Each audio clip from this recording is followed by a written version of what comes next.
You're listening to the Impact Implosion on the Angry Marks Podcast Network.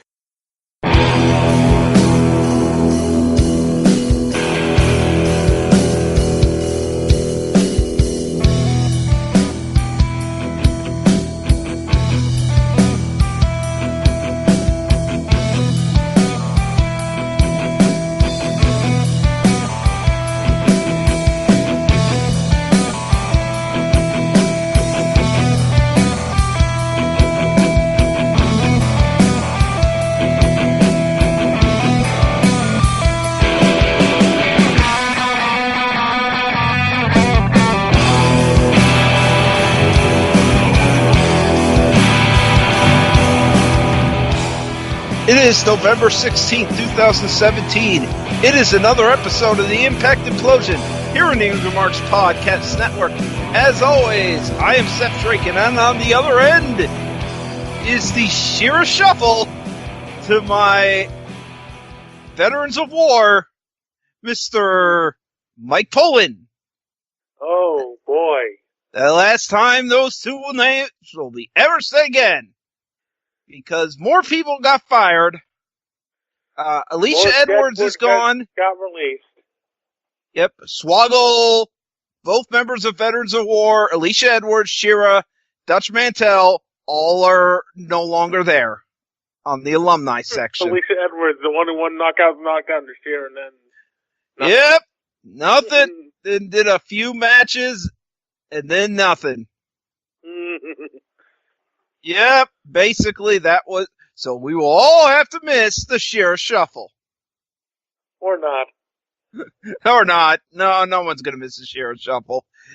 It was stupid anyway. So yeah, well, that's about it. All the news. There really was not much. TNA's Hall of Fame has been scrapped. As you could have guessed. Yeah. Once Jeff Jarrett left for good and they had nobody committed, the idea was Jerry Jarrett and Mike Tenay, but Tenay wasn't happening either. And Jerry, who did help start the company with Bob Earn, was key to early, but left it a falling out with, in fact, for years, the two didn't speak, until reconciling. They decided to kill the concept. Yep. James Storm was not on the list ever mentioned, ever thought of. They never thought, the guy who's been here forever, the guy who once was a world champion, what? Why didn't we never consider that guy? Abyss? Oh, also Abyss too, but James Storm too. And P.D. Williams too. Oh yeah. Although P.D. had on and off periods. Yeah, that's true. So, let's talk about Impact. Alrighty. The show that thankfully makes us go, hopefully, as unlike last week, Josh maybe will say will P.D. be the first Canadian to win a belt on Canadian soil? He never did, thank God. But we learned earlier, Gale is here, Lamirda and Impact have been banned, and American Top Team are here, who probably should be banned. But they'll kind of rectify that later with some stupid ass thing. They did a video package hyping up the title defense tonight, Eli Drake versus P.D. Williams. Yep. And we are immediately brought into a 6-man tag match with Taiji Ishimori teaming with Trevor Lee and Caleb Conley for some reason against Sanjay Dutt, Desmond Xavier, and Garza Jr. Someone needs to make the numbers. Yeah. Caleb Conley just blind tagged himself. Taiji is pissed. Conley then gets to get his ass kicked. And throughout a lot of this match, you could really tell Garza Jr. had a fucked up shoulder. Why is he wrestling if he's injured? Yeah, seriously. Dude can't even do half the... probably was a hard time getting his pants off.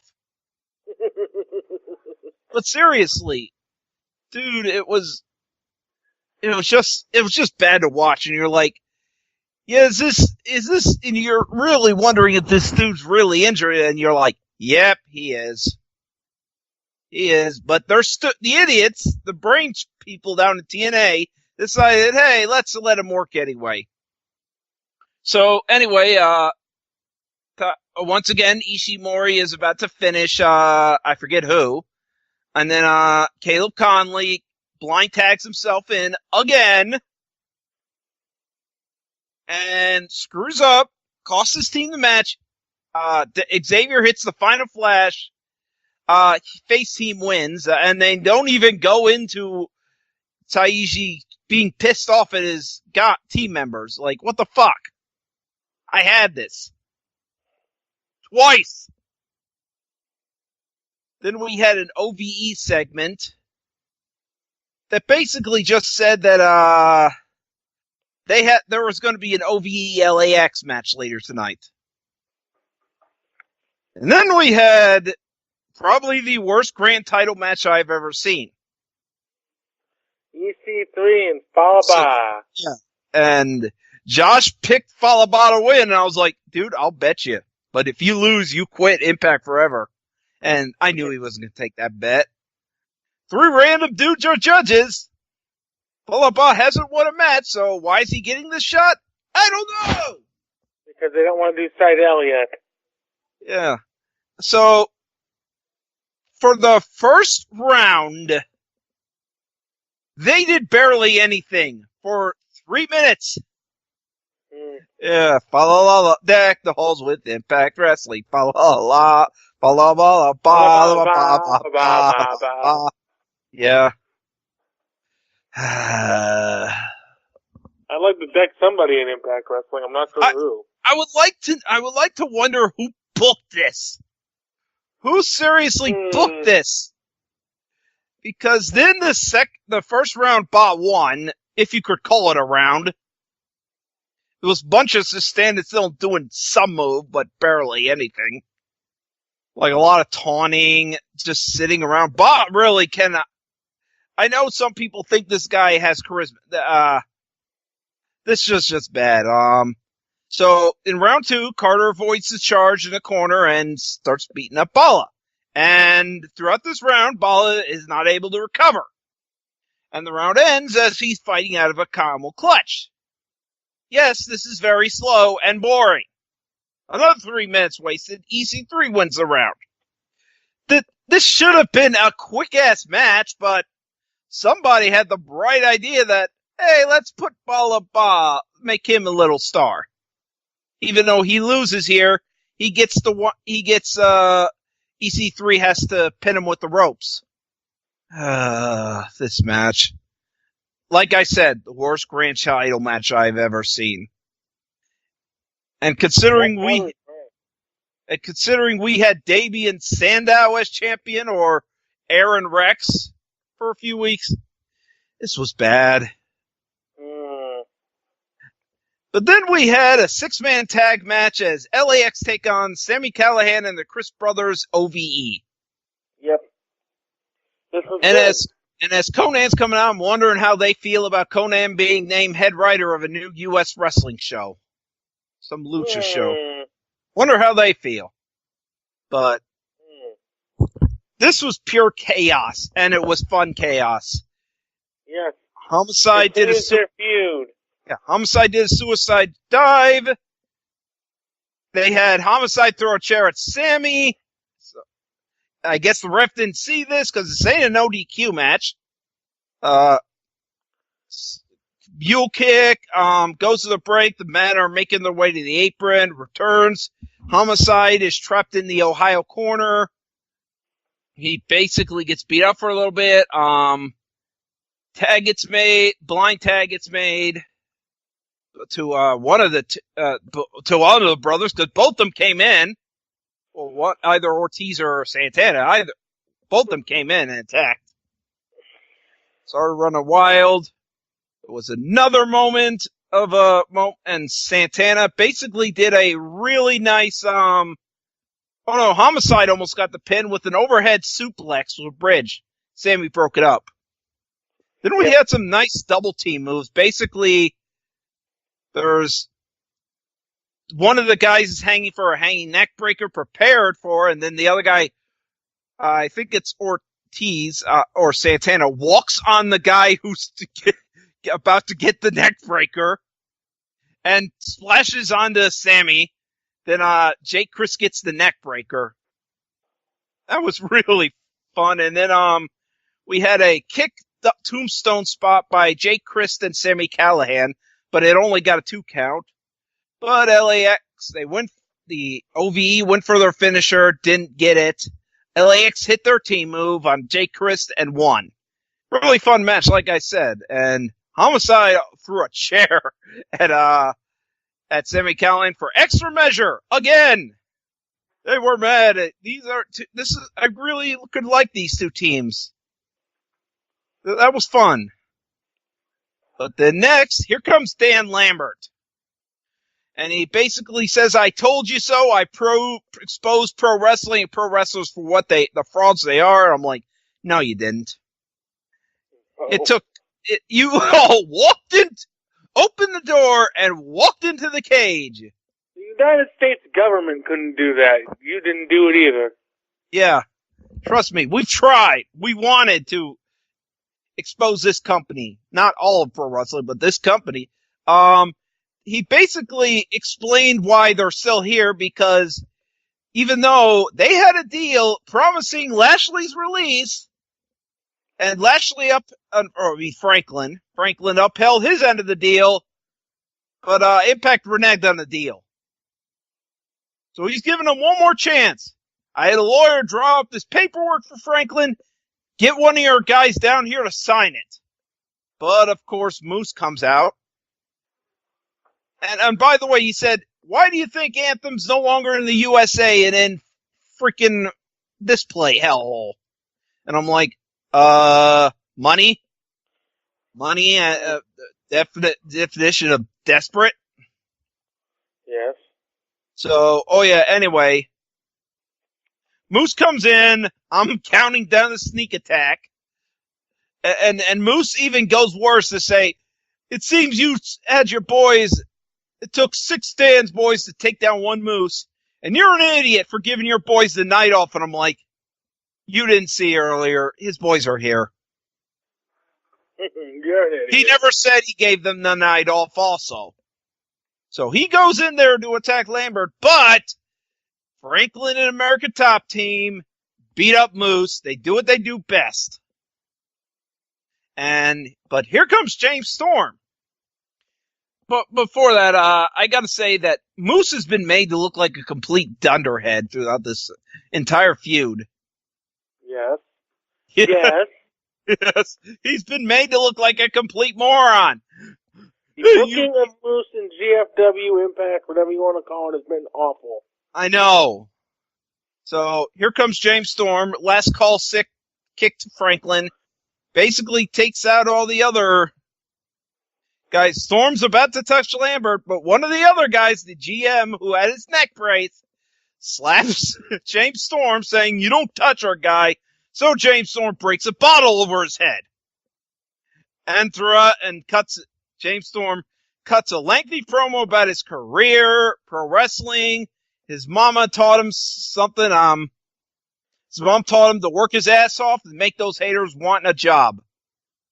And basically talk about how you're original in this company. All the while, there's this dude motionless on the floor, on the ring. And I'm like, you might want to check on that dude. I think he's dead. But we seriously, have any doctors in the building. He keeps talking about pro wrestling, and I'm all like, Jesus, someone scrape his out of the ring! Get Jesus, the bladder! Somebody, get officials out here! Jesus, this dude's dead! Get a stretcher. Get a corridor. Get a stretcher out here. Yeah, get an Undertaker out here. Not the Undertaker. And basically, there was a moment in the grand title match where after winning, EC3 did Snow Angels on the ring. On the ramp.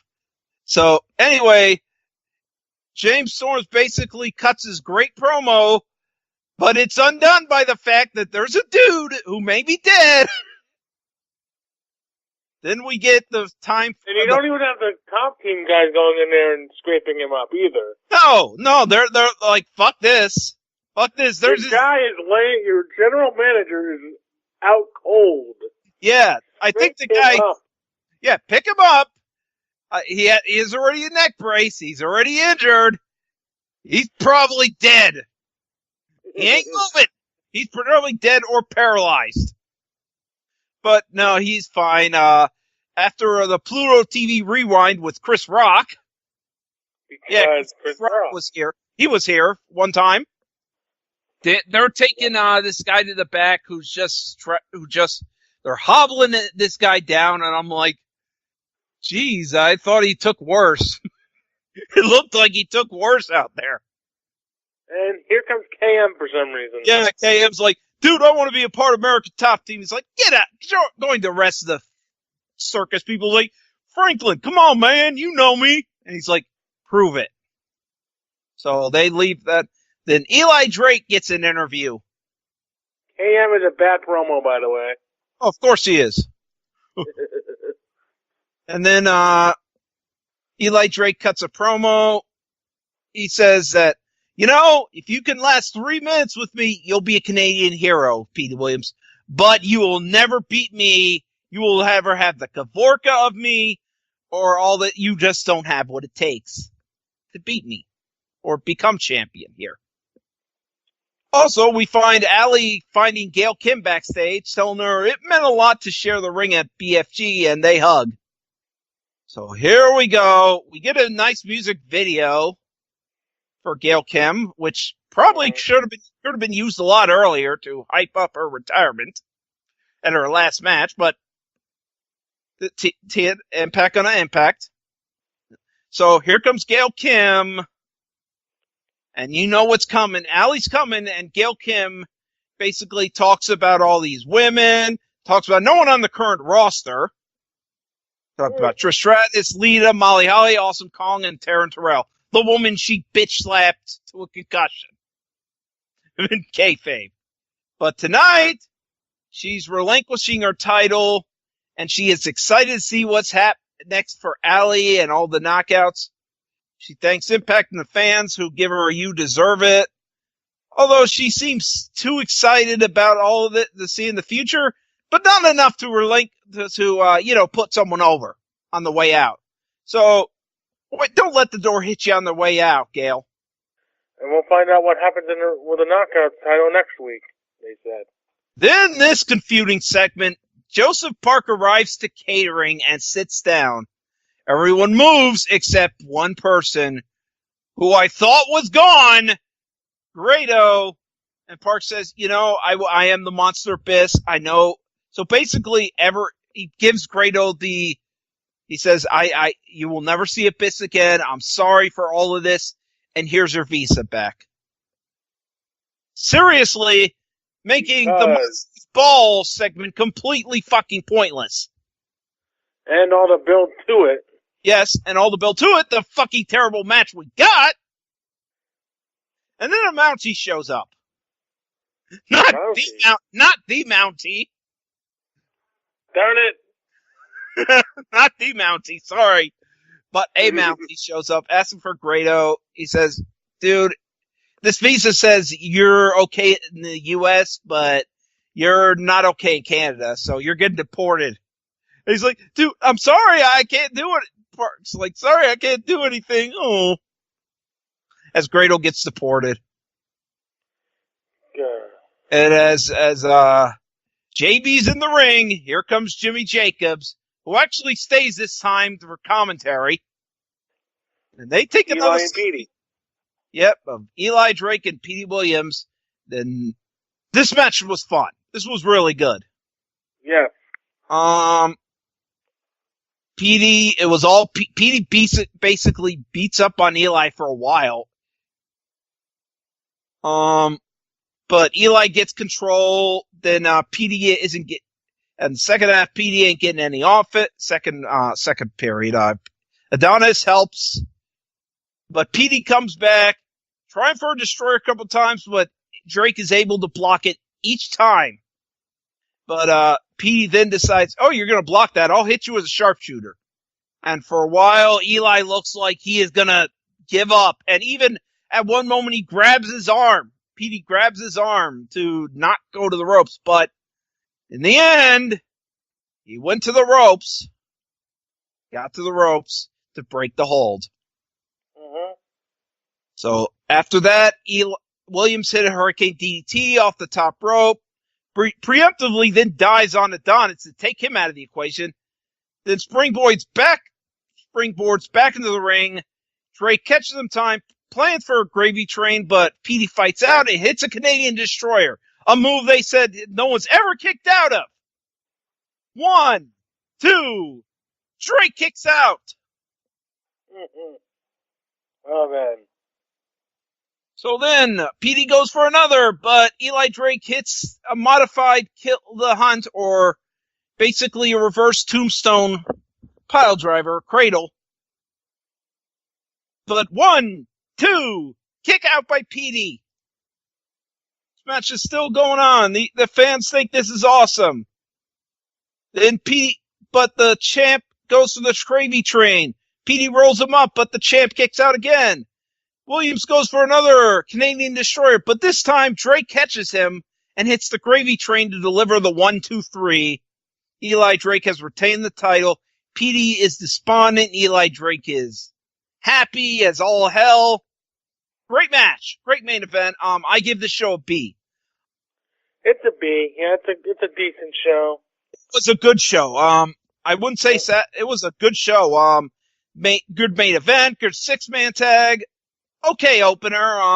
Only problems were the Gail Kim, half of the Moose promo, because Moose continues to be an idiot. James Storm helped it, although there's a dead guy what looks like a dead guy in the ring. Yeah, that's the problem. Yeah.